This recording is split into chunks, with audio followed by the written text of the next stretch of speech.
Olá, eu son Nico Marzoa e hoxe vos falar dun libro titulado Corredora, de María Reimóndez.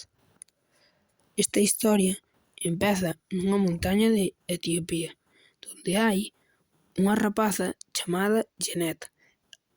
A súa situación económica era moi mala e entonces ela e a súa nai foron a traballar á cidade.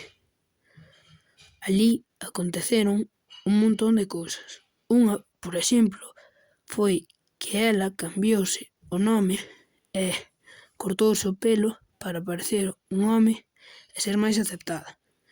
Un día, cando foi á carnicería, atopouse a un adestrador de atletismo e díxolle que ela podería ser unha moi boa corredora e gañar moitos cartos con eso.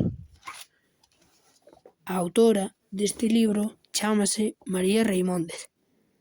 Ela é unha escritora feminista e doutora.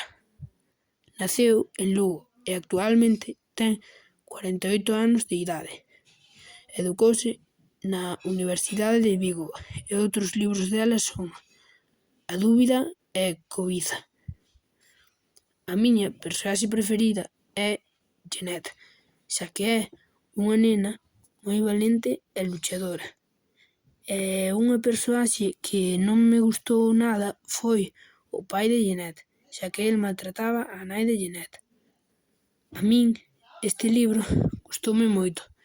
Ten un vocabulario moi axeitado e o tema en sí é moi entretido. E ademais, aínda que parezca que non, fainos coñecer a pobreza que hai en outros países e que é moi importante aproveitar as oportunidades. Adeu!